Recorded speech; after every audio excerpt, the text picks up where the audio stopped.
L'état d'esprit, il est de découvrir découvrir ce qu'on peut faire finalement quand on part de zéro. Et ça fait à la fois peur, mais c'est génial en fait, parce qu'on n'a aucune contrainte. On n'a même pas la contrainte de l'erreur parce qu'on a le droit de se tromper en fait. L'essentiel, c'est de se tromper, je dirais rapidement, de vite voir ses erreurs pour changer. Et en fait, on est à l'écoute du client. Déjà de nos premiers clients, de nos prospects, parce que souvent, effectivement, dans les banques, on dit on est à l'écoute du client, mais il y a tellement de processus derrière et de risques que... Tu t'en éloignes. Voilà, on s'en éloigne un petit peu sans le vouloir. Là, on est vraiment à l'écoute du client. Bienvenue sur FinScale, l'émission qui vous plonge au cœur de la transformation de la finance. Solène Niederkorn et ses invités explorent chaque semaine les initiatives qui façonnent l'avenir de l'industrie. Bonne écoute à toutes et à tous. Bonjour à tous et bienvenue sur FinScale. Je suis très heureuse d'accueillir Yann Charer, qui est Deputy CEO et cofondateur de Airfund. Bonjour Yann. Bonjour Solène, merci de m'accueillir. Écoute, ravi de t'avoir sur le podcast parce qu'il s'est passé plein de choses pour votre boîte que je connaissais sous le nom de One Wells Place la première fois qu'on s'est parlé. Tout à fait. Donc tu vas nous raconter tout ça, mais j'aimerais avant toute chose, s'il te plaît, que tu prennes 5-10 minutes pour nous expliquer ce qui t'a fait, ce qui t'a motivé à quitter la banque privée, et, enfin tout ton background avant de créer cette boîte. Ouais, effectivement, ça commence à dater parce que c'était en 2017, donc ça fait bientôt presque 10 ans, donc le temps passe vite. Mais qu'est-ce qui m'a motivé à changer ? C'est finalement le fait qu'à l'époque, effectivement, j'avais un poste en banque privée. J'étais aussi à l'époque responsable de la transformation digitale de la banque privée. C'était chez Neuflize, c'est ça ? Oui, tout à fait, mais aussi au niveau d'ABN AMRO, on avait beaucoup d'initiatives communes. Et en fait, l'innovation en tant que telle, ou en tout cas ce qu'il fallait faire, on savait ce qu'il fallait faire parce qu'on avait une bonne vision de l'avenir en termes de digitalisation, d'expérience client. Mais après, quand il fallait passer à l'exécution, c'était beaucoup, beaucoup plus compliqué. Parce que grand groupe, parce que équipe informatique décentralisée, en partie externalisée chez des prestataires de services divers et variés. Et donc, on avait les idées, mais on n'arrivait pas à les mettre en place. Donc, au bout d'un moment, c'est assez frustrant et on se dit, comment est-ce qu'on peut faire ? Et on voit tout un tas à l'époque, c'était le début des fintech, en fait. On voit tout un tas de fintech qui arrivent avec des solutions, des idées. On se dit, tiens, mais pourquoi est-ce que je ne ferais pas la même chose, finalement ? Et alors ? Mais t'es parti sans idée ? T'es pas parti sans idée, quand même. Non, je suis pas parti sans idée. J'avais quelques idées, je dirais, sur lesquelles j'avais travaillé. Et puis j'ai aussi, en fait, à un moment donné, il faut faire des rencontres. Parce que quand on cherche tout seul, on peut trouver, mais c'est plus difficile. Faut faire les bonnes rencontres. Moi, j'ai fait des rencontres intéressantes et surtout avec mes associés qui sont Alexandre Arcous et Xavier Chaudet et qui sont, eux, des entrepreneurs chevronnés. Quand on a créé One Wells Place, pour eux, c'était déjà leur 3e, 4e boîte dans la gestion d'actifs, dans l'édition de logiciels. Donc, moi, ça m'allait bien, en fait, de tomber sur des associés qui avaient cette expérience entrepreneuriale pour que, ils ont fait un certain nombre d'erreurs dans le passé, qu'on les reproduise pas et qu'on puisse aller plus vite aussi sur les marchés qu'on visait à l'époque. Et alors, la première idée que vous avez eue, elle venait de toi, elle venait d'eux ? C'était quoi l'idée au tout départ ? En fait, ce qu'il y a, c'est qu'on a eu plusieurs idées. Donc, on a fait, en fait, ce qu'il faut jamais faire, ou en tout cas, ce qui est jamais dans les livres de Lean Startup, c'est qu'on a lancé, on avait 2 idées principales. Et on a décidé de poursuivre les 2 pendant un certain temps, plutôt que de se concentrer sur une seule. Et finalement, ça a un petit peu complexifié finalement notre exécution, mais ça nous a beaucoup rendu service. Parce qu'on a appris énormément de choses, et c'est ce qui nous a permis d'arriver à Airfund aujourd'hui tel qu'on le connaît. C'est-à-dire qu'on a commencé à développer un produit autour du wealth management, donc d'où je viens, de la banque privée, qui était vraiment d'améliorer la relation client au sens large, notamment à travers un CRM augmenté. Ça, je m'en souviens, ça c'était vraiment le tout départ quand on s'est connus en fait. Et c'était notre offre notre produit qu'on appelait AirWealth à l'époque. Et en parallèle, on avait aussi l'ambition de travailler sur la distribution de fonds. Donc, on avait créé une première version d'Airfund qui n'a rien à voir avec la version d'aujourd'hui, mais qui s'appelait déjà Airfund. Et les 2 produits se sont développés un petit peu en parallèle avec une infrastructure et une architecture technique qui était commune, avec parfois des problématiques un peu différentes. Par exemple, sur la partie Wealth, on avait une grosse problématique de données personnelles et de sécurité. Donc, on a travaillé dès le début sur des choses qui étaient extrêmement poussées en matière de sécurité. qui nous ont servi ensuite par la suite. Et sur Airfund, on a plutôt travaillé sur cet effet, sur la partie communautaire notamment, comment gérer un écosystème avec des distributeurs, des asset managers, des plateformes, des clients finaux, etc. Et c'est quand finalement on a fait notre pivot en 2021 qu'on a pu réassembler nos briques et en faire un nouvel Airfund sur une nouvelle thématique qui est celle des Et donc, des marchés qu'il privés. est le produit qui avait été développé en parallèle, qui était ce CRM Ouais, dont tu parles. ça a été un choix à la fois difficile et en même temps simple à faire. Difficile parce que quand on a porté pendant 4 ans déjà un projet, qu'on a beaucoup investi à la fois d'un point de vue technique, personnel, avec les équipes, c'est difficile de se dire il faut arrêter ça. Mais en même temps, c'était simple. Parce qu'en fait, on avait commencé à adresser le marché du private equity pendant cette même année et on a vu qu'on avait une traction qui était beaucoup plus forte que ce qu'on avait sur le wealth management pour plusieurs raisons. Parce que le marché avait besoin, parce que c'était un marché qui était quasi inexistant à l'époque. Le besoin était fort, mais il y avait assez peu d'acteurs qui le couvraient. Alors que sur le wealth management, on arrivait sur un marché qui était déjà quand même assez couvert. Et c'était plus difficile. En plus, tu sais comme moi, pénétrer le wealth management, c'est quand même assez long. Donc, on s'est dit, il faut faire des choix, en fait. À un moment donné, il faut faire des choix. Et donc, on a fait le choix, effectivement, de killer, entre guillemets, le produit sur le wealth, même si, finalement, on a beaucoup réutilisé les briques techniques Bien sûr. pour le nouvel Airfund. Ouais. Alors, si tu te repenses à la personne que tu étais en 2017, quand tu quittes ce fauteuil doré, parce que être patron d'une banque privée, c'est quand même sympa. Ouais. Et que tu te retrouves. Il y a des avantages. Tu te retrouves chef d'entreprise avec peu, voire pas de salariés au départ, pas de fonds ou très peu. C'est quoi ton état d'esprit à ce moment-là ? L'état d'esprit, il est de découvrir, en fait. Découvrir ce qu'on peut faire, finalement, quand on part de zéro. Et ça fait à la fois peur, mais c'est génial, en fait, parce qu'on n'a aucune contrainte. On n'a même pas la contrainte de l'erreur, parce qu'on a le droit de se tromper, en fait. L'essentiel, c'est de se tromper, je dirais, rapidement, de vite voir ses erreurs pour changer. Et en fait, on est à l'écoute du client. Déjà, de nos premiers clients, de nos prospects, parce que souvent, effectivement, dans les banques, on dit on est à l'écoute du client, mais il y a tellement de processus derrière et de risques que... Tu t'en éloignes. Voilà, on s'en éloigne un petit peu sans le vouloir. Là, on est vraiment à l'écoute du client. Et puis, on itère, en fait. On itère constamment jusqu'à trouver la bonne solution et ce qui marche vraiment. On est aussi... on a tout de suite eu une petite équipe d'une petite dizaine de personnes, principalement des développeurs informatiques, et des gens assez, c'est des petits génies, en fait. Moi, j'ai vraiment découvert, en fait, ce qu'étaient les développeurs informatiques à ce moment-là. Ouais.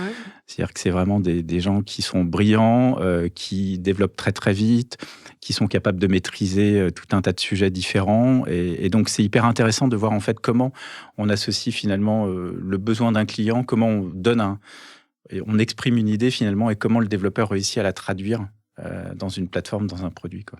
Et a posteriori, la vision que tu as sur le wealth management, encore maintenant, qui n'a pas trop changé depuis cette époque-là, c'est quelle ? Si tu devais esquisser ce que tu en vois maintenant de ce monde-là. C'est assez paradoxal, parce que en fait, c'est un monde qui, c'est vrai, ne change pas si vite que ça. Et pourtant qui continue à exister. Et je pense que les banques privées en tant que telles ne sont pas en voie de disparition. Ah non, certainement pas. Parce qu'il y a une expertise fantastique dans les banques privées, il y a une capacité à servir les clients aussi qui est très importante. Il y a les bilans des banques aussi qui sont très importants en matière de crédit notamment. Et puis en même temps, on voit qu'il y a beaucoup de nouveaux acteurs qui se lancent, à la fois des acteurs très innovants, mais aussi nous, on travaille beaucoup maintenant avec des conseillers en gestion de patrimoine. Et je pense que ça, c'est le segment de la gestion privée qui évolue le plus vite, parce qu'il y a aussi beaucoup de fonds d'investissement qui se sont lancés sur cette activité, donc qui font beaucoup de build-up, de croissance externe, et finalement ce qu'on appelle les CGP en France, qui étaient finalement des acteurs assez petits il y a encore 10-15 ans, deviennent maintenant des vrais acteurs et surtout des vrais concurrents de la banque privée. Donc ça, c'est assez intéressant. Je pense que ça va obliger les banques privées quand même à bouger un peu plus vite maintenant. Moi, ça fait peut-être 20 ans que j'entends parler de consolidation en banque privée. On l'a pas vraiment vu. Il y a eu quelques opérations, mais assez... UBS Crédit Suisse. Assez limitées. Et encore, c'était même pas... c'était plus... parce qu'il y avait une obligation. Voilà. Ouais. Et donc, je pense que ça va peut-être devoir se reproduire à nouveau et accélérer un petit peu parce que les plateformes et les CGP peuvent commencer à faire mal à certaines banques. Ouais. Alors, si on parle plus spécifiquement de la problématique que vous avez commencé à chercher à résoudre avec Airfund, donc dès le départ, c'est laquelle particulièrement, une qui a été le point de départ de la création du produit? Alors, le point de départ de la création du produit, c'était la distribution de fonds. On sentait bien qu'il y avait encore des choses à améliorer dans la distribution de fonds et donc dans cette intermédiation entre, d'un côté, des sociétés de gestion, qui sont les producteurs finalement, et de l'autre côté, les distributeurs, qui sont les banquiers privés, les conseillers en gestion de patrimoine, etc. Et c'est là où on a commencé à travailler. Au début, en se disant, il faut des intermédiaires, finalement, pour permettre un accès plus direct à ce type de solution d'investissement. Et puis, donc des intermédiaires, c'est-à-dire donner accès directement au client final, l'acheteur de solutions, de fonds, exactement. Et le gérant. Oui, tout à fait. Ça, c'était le postulat de départ. Ou à minima, désintermédier la relation entre le gérant et le distributeur sans passer par des plateformes intermédiaires de distribution. Et finalement, plus on a travaillé sur ça et plus on s'est rendu compte que l'intermédiation n'était pas mauvaise en soi, et qu'elle était même plutôt demandée par les acteurs, mais il fallait la rendre beaucoup plus simple d'un point de vue opérationnel, etc., d'un point de vue digital, technique, etc. Donc, on s'est dit, non, finalement, restons plutôt dans un modèle intermédiaire, mais aidons les différents acteurs à faire en sorte que ce modèle intermédiaire soit le plus efficient possible sur toute la chaîne. D'accord. Mais donc, ceux qui souffrent le plus, c'est côté producteur ou côté distributeur? En fait, ils souffrent tous. Tout le monde souffre dans la chaîne de valeur. Tout le monde souffre dans la chaîne de valeur, surtout...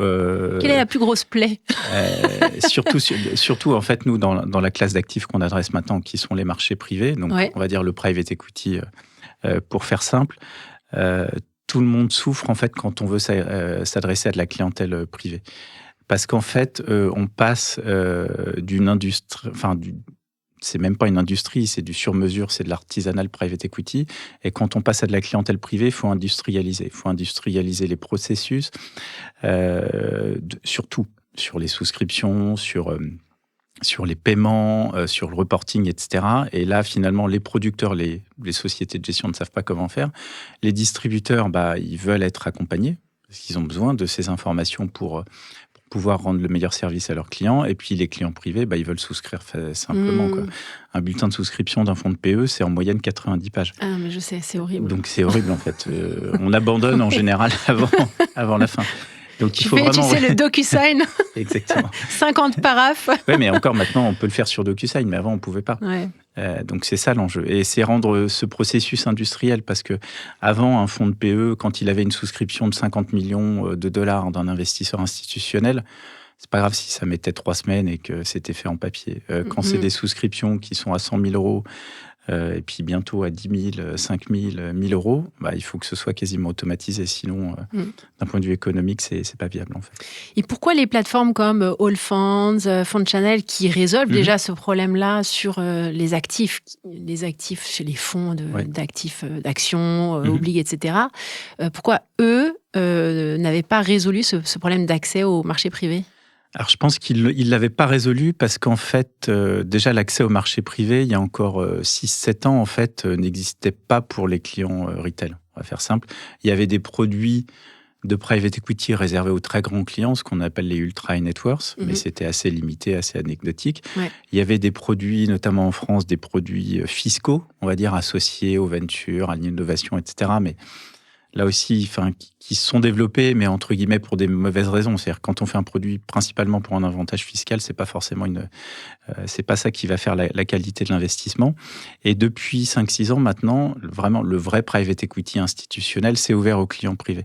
Et donc c'est à ce moment-là aussi que ces plateformes comme Fund Channel, qui est un de nos partenaires principaux, se sont intéressés à cette classe d'actifs et en se disant tiens, comment est-ce que je peux finalement l'intégrer aussi dans mon offre. Mais c'est assez récent et toutes les chaînes de distribution et de clearing settlement sont pas vraiment adaptés en fait à ce type non, de produit. clairement Souvent, pas. on est ce qu'on appelle les investisseurs sont au nominatif pur, donc directement dans le registre, ce qui n'est pas du tout le cas sur les OPC classiques qui passent en Euroclear, etc. Et donc c'est ça aussi qu'on apporte à ces acteurs-là parce qu'ils ont des chaînes industrielles, mais effectivement pour des titres porteurs en fait, pas pour du nominatif notamment. Alors, comment est-ce que tu arrives à industrialiser ce process, donc à faire que le process qui est vraiment, comme tu le décris, tel que moi je le vois encore au quotidien, vachement tailor-made et pas du tout industriel, comment est-ce que tu l'industrialises? Quel genre de process tu peux simplifier? Alors, on parle des souscriptions, ça peut être les levées. Est-ce que tu pourrais en décrire certains? Nous, on essaie d'intervenir sur toute la chaîne de valeur, on va dire de la commercialisation, donc du marketing du fonds, comment présenter le fonds, etc., pour le rendre accessible à des distributeurs et à leurs investisseurs finaux. Ensuite, comment y souscrire très simplement. Et ensuite, comment gérer les opérations effectivement post-souscription. Donc nous, c'est ce qu'on propose à travers notre plateforme.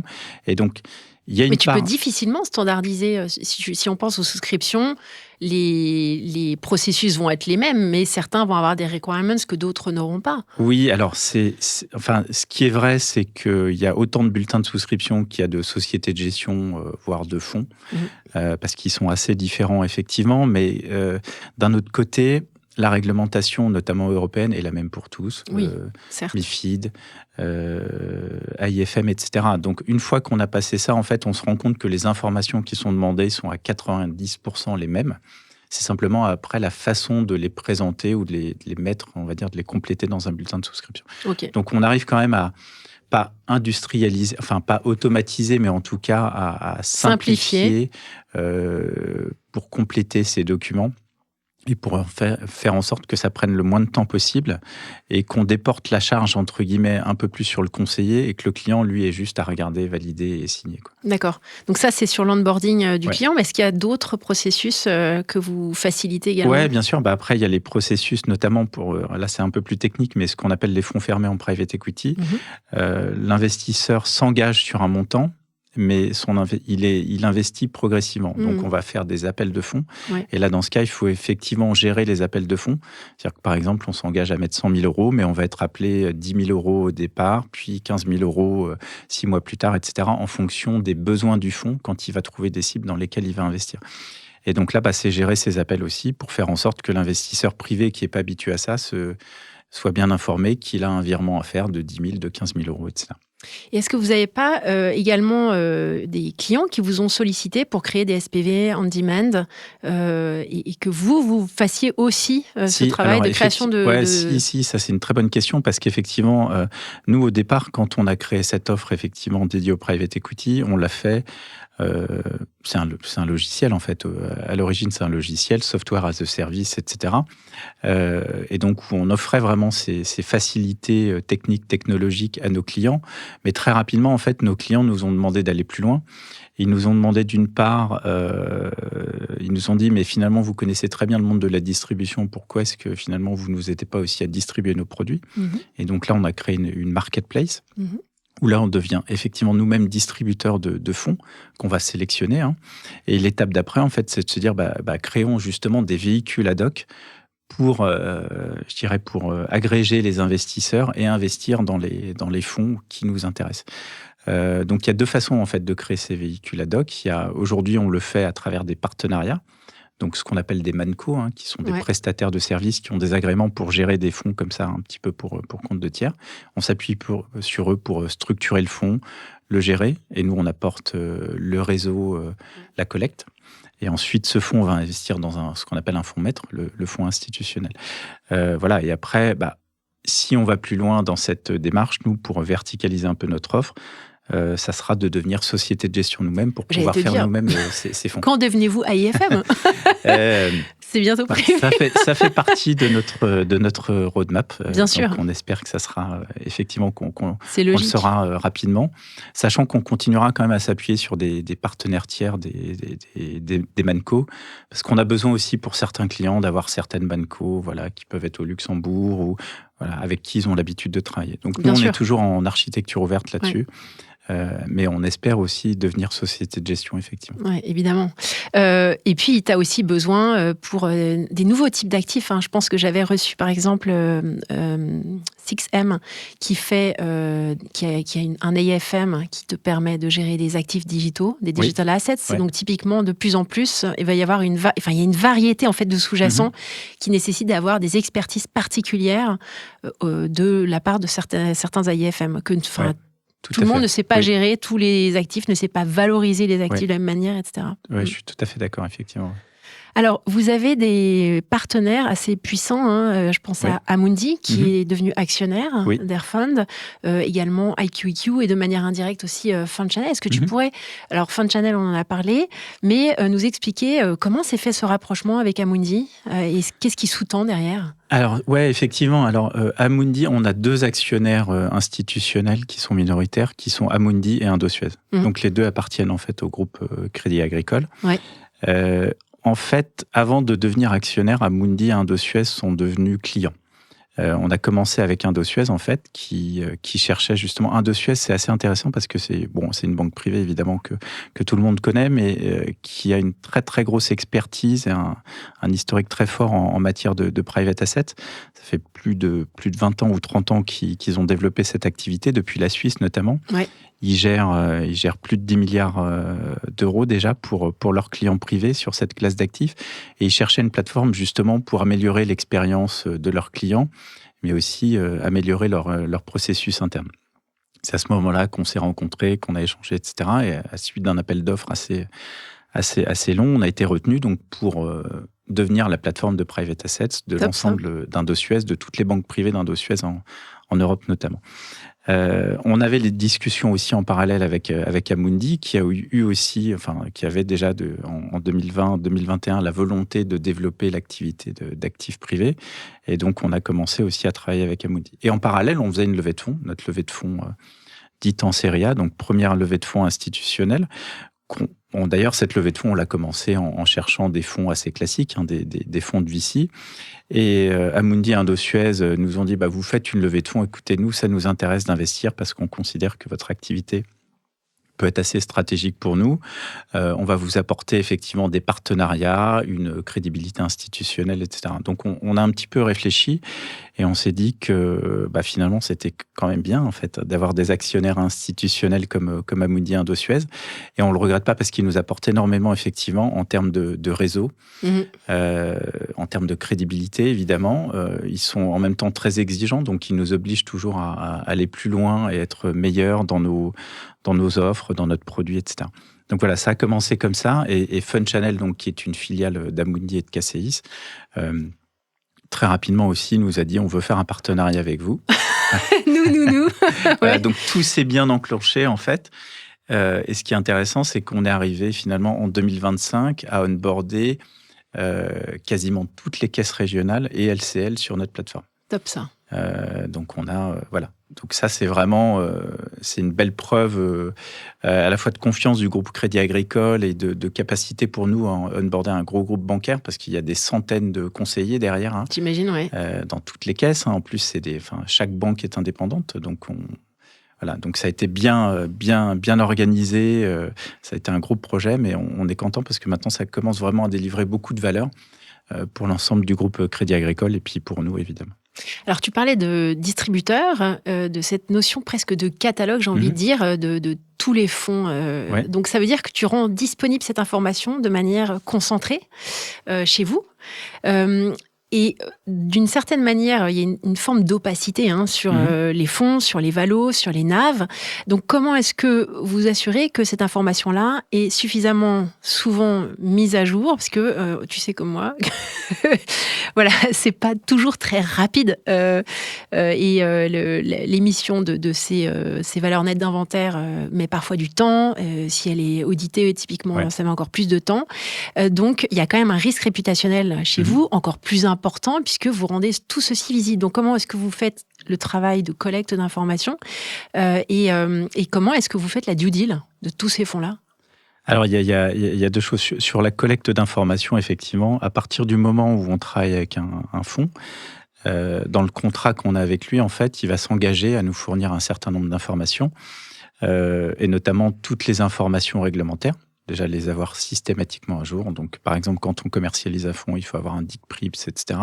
Toujours la dernière version à jour. Il faut avoir une documentation commerciale, le prospectus du fonds, etc. Et donc, nous, on s'assure effectivement d'avoir ces versions à jour. Et après, une fois que le fonds a été lancé, effectivement, qu'on commence à avoir des valorisations, là, pareil, on va mettre en place des flux avec les GP, les General Partners, pour s'assurer d'avoir l'information, effectivement, en temps réel, entre guillemets, sachant que il y a des valorisations qui peuvent être trimestrielles, voire semestrielles pour certains fonds. Donc, ça peut être assez limité. Donc là-dessus, je dirais que ça marche plutôt pas mal. Même pour les petites manco, parce que tu as des fonds qui sont tout petits, et je pense à des AIFM qui ont des fonds de 100 millions, typiquement. Du coup, ils vous envoient l'information par mail. Comment ça se passe ? Oui, c'est là où, effectivement, alors on a Désolée de rentrer dans ce niveau de détail, mais je pense que c'est intéressant. Parce qu'effectivement, on a un intégrateur de données, c'est un terme un peu technique, mais qui est un outil assez puissant, en fait, effectivement, qui a été développé par nos équipes, qui, à l'origine, peut gérer des millions de flux, de transactions, de positions, etc. Et on se retrouve parfois, effectivement, comme tu le dis, avec un AIFM qui va nous envoyer un flux tous les 6 mois.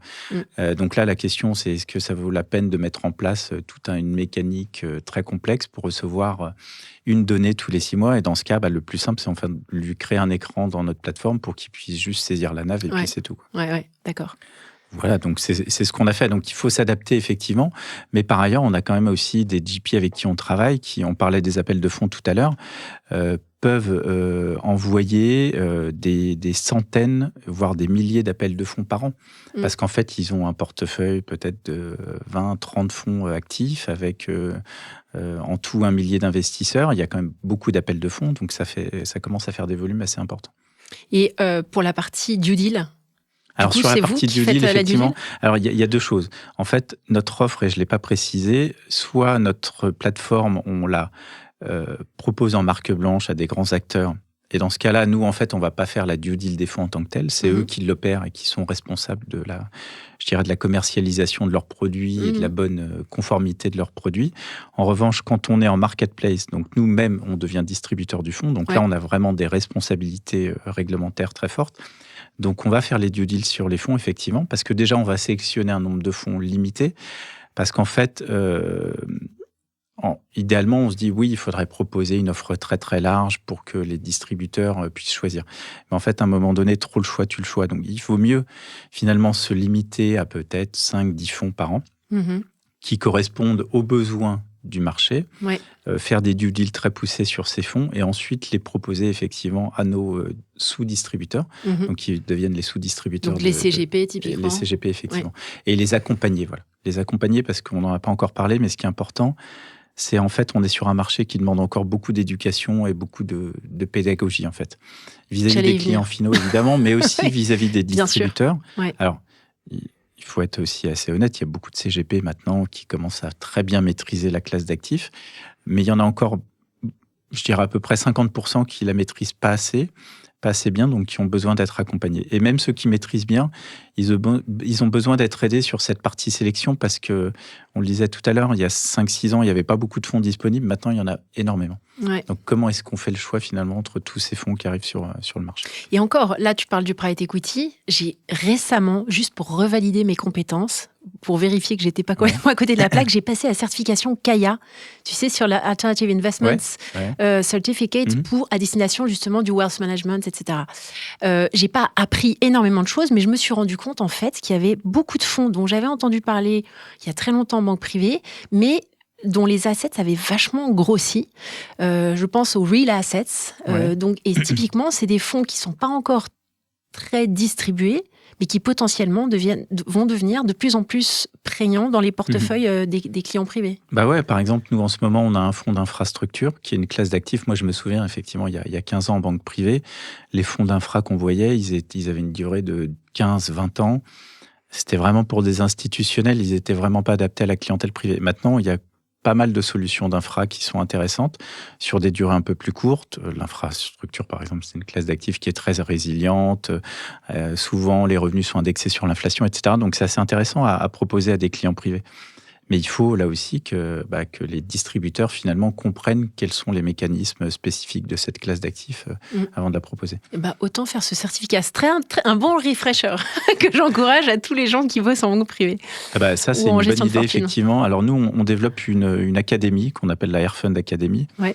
Là, on est en train d'ailleurs de produire un certain nombre de vidéos, alors qui vont plutôt être des vidéos assez courtes, parce qu'on pense aussi qu'il faut faire des formats assez courts en fait pour permettre aux investisseurs et aux distributeurs d'appréhender un petit peu les classes d'actifs. Et puis après, il y aura des formats un petit peu plus longs et des articles aussi. Mais voilà, c'est une manière d'appréhender un certain nombre de concepts aussi en private equity. Parce que souvent les distributeurs n'osent pas dire qu'ils connaissent pas en fait. Oui, non, mais bien sûr. Mais oui, mais c'est très nouveau. Mais j'en ai parlé avec Nicolas Maquin, que j'ai reçu l'année dernière sur le podcast. Ouais, Archinvest, oui. Exactement. Ouais. Alors, un point qui m'intéresse, parce que tu parlais beaucoup de la France, le wealth management, et donc tous les distributeurs que tu mentionnes, il y a des pays qui sont très développés, je pense, au Luxembourg, il y a beaucoup de family office, des banques privées, il y a Indo, il y en a plein que je ne vais pas citer, mais qui sont là, et évidemment en Suisse. Donc, votre stratégie d'expansion, même si vous êtes basé en France, elle ressemble à quoi ? Notre stratégie d'expansion, c'est effectivement la France qui est notre marché domestique, je dirais, mais de couvrir toute l'Europe, l'Europe francophone et l'Europe, je dirais, sur lesquelles la gestion d'actifs et le private asset est important. Donc, on a déjà effectivement des clients au Luxembourg, en Belgique, en Suisse. On a aussi nos premiers clients au UK. Donc ça, c'est assez intéressant. Et maintenant, on regarde aussi, notamment aussi avec nos actionnaires, on regarde où est très présent le groupe Crédit Agricole, Amundi, etc., pour voir s'il y a des synergies possibles avec eux. Donc ça peut être en Allemagne, ça peut être en Italie, ça peut être en Espagne aussi. Voilà. Europe First, avec ses premiers pays. On a ouvert notre premier bureau à l'international à Londres l'année dernière. On a 2 personnes à Londres qui travaillent pour Airfund. D'ailleurs, c'est des ex-UBS, très très bons. Donc voilà, on commence aussi. On commence aussi à développer le marché hors Europe. Et alors, votre mode de rémunération sur votre plateforme, c'est comment ? Comment vous gagnez votre vie ? Mode de rémunération, en fait, ça dépend de notre offre. Ouais. Quand on propose notre plateforme tech, c'est de l'abonnement, en fait. C'est un abonnement selon plusieurs critères, mais qui comprend notamment une partie variable. Quand on est en marketplace, c'est un petit peu différent parce que là, on devient distributeur du fonds. Donc, en fait, on touche des commissions principalement sur les encours, en fait, qui passent par la plateforme, à la fois sur le flux et sur le stock. Ça, c'est la beauté du modèle. Donc, ça permet à la fois de progressivement, en fait, avoir des revenus de plus en plus récurrents, de plus en plus importants, puisque le stock grossit petit à petit avec la collecte. Et alors, si on regarde l'entièreté de la chaîne de valeur, où est-ce que tu penses, parce que le modèle que vous présentez est assez innovant par rapport à ce qu'on connaissait dans le passé, qui capte, si tu regardes l'entièreté de la chaîne de valeur, de ces private assets, de la partie producteur jusqu'au client final, qui capte le plus de valeur maintenant que les cartes ont été un petit peu redistribuées? Alors, c'est vrai que les cartes ont été un petit peu redistribuées. Je pense que le gérant capte encore une grosse partie de la valeur aujourd'hui. Le producteur. Ouais. Le distributeur commence à capter une partie assez intéressante. Mais c'est vrai qu'on est sur des produits, pour l'instant, c'est un petit peu différent du monde des OPC. On a vu sur le monde des OPC une évolution assez forte depuis 20 ans déjà à la baisse des frais. Et puis avec le distributeur qui finalement capte de plus en plus de valeur par rapport à l'asset manager. On n'en est pas encore là. Je pense que ce qui explique ça, c'est qu'on est aussi sur des stratégies qui demandent quand même des investissements assez forts de la part des fonds. Parce qu'on n'est pas... Certains commencent à parler d'ETF, de private equity, mais pour l'instant, c'est vraiment une gestion active, plus qu'active, quoi. Ça demande des hommes et des femmes derrière pour gérer les participations, pour suivre les participations sur 5 ans, sur 7 ans, etc. Tu as déjà interrogé pas mal de fonds, donc tu vois parfaitement ce que c'est. Donc, c'est normal que les gérants, quand même, gardent encore une grosse partie de la valeur, mais c'est aussi bien que, finalement, les distributeurs puissent toucher une partie de la valeur qui correspond aussi à leur travail, parce qu'il y a un travail de conseil qui est important derrière, en fait. Totalement. Mais alors, ce qui est paradoxal, c'est que le private equity, par rapport à d'autres produits, reste encore peut-être un peu moins bien margé. Donc je ne dis pas qu'il faut augmenter les marges, ou c'est peut-être les autres produits qui sont un peu trop margés encore. Peut-être ça, oui. Je ne citerai pas de produit en particulier. Non, on ne parlera pas des structurés. Exactement. Ok, alors pourquoi tu penses qu'on n'a encore jamais réussi à craquer GP direct en contact avec le client, indépendamment du knowledge, etc. C'est une bonne question et ça nous amène effectivement. Pourquoi nous on a choisi le B2B plutôt que le B2C? Parce qu'on est assez convaincu que sur ce type de produits, etc., le B2B2C, ça reste encore ça restera à 80 à 90% du marché. Il y a une petite partie de B2C. Il y a des plateformes qui se sont lancées en B2C sur ce type de produit. Ça reste en marge. En fait, c'est une question, moi je pense vraiment c'est une question de culture voilà, c'est ce que j'allais dire, c'est une question d'éducation financière en fait. Est-ce qu'il y a beaucoup de personnes, de particuliers qui ont envie d'investir, de se renseigner, etc. pour investir directement? Alors, il y a ceux qui le font via des plateformes de crowdfunding, etc. Ça s'est beaucoup développé, mais qui investissent des tout petits montants finalement.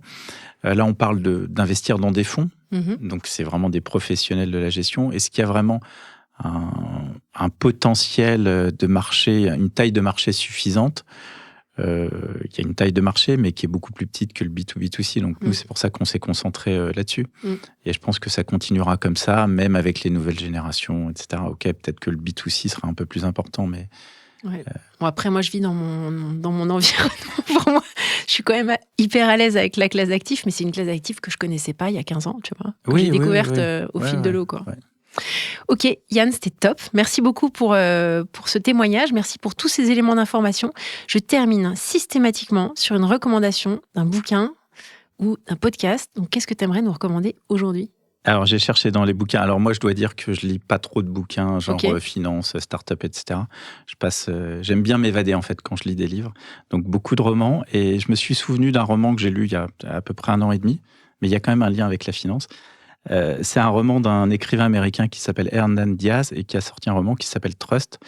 Et alors, je ne vais pas raconter l'histoire dans le détail, mais c'est l'histoire d'un couple aux États-Unis dans les années 20 et 30. Lui, notamment, travaille... c'est le début de la bourse, en fait. Et c'est hyper intéressant parce qu'on voit à la fois la période d'euphorie dans les années 20 et puis après le crack. Et l'histoire est super intéressante. Elle est assez surprenante en termes de narration. Voilà. Et puis, on apprend plein de choses, en fait, sur comment la bourse a commencé à se développer aux États-Unis dans les années 20. Et puis, on voit aussi les excès qu'il y avait déjà à l'époque. On se dit, tiens, on n'a peut-être pas tout corrigé depuis. On retombe parfois dans les mêmes excès. Donc, c'est assez intéressant. Merci. Bah, écoute, c'était top. Je vais le lire. Merci beaucoup, Yann. À bientôt. Merci, Solène. Merci d'avoir suivi FinScale. Abonnez-vous à la newsletter sur Substack pour ne rien manquer des dernières innovations. Retrouvez aussi le podcast en audio sur toutes les plateformes d'écoute et en vidéo sur YouTube. À très vite avec Solène Niederkorn.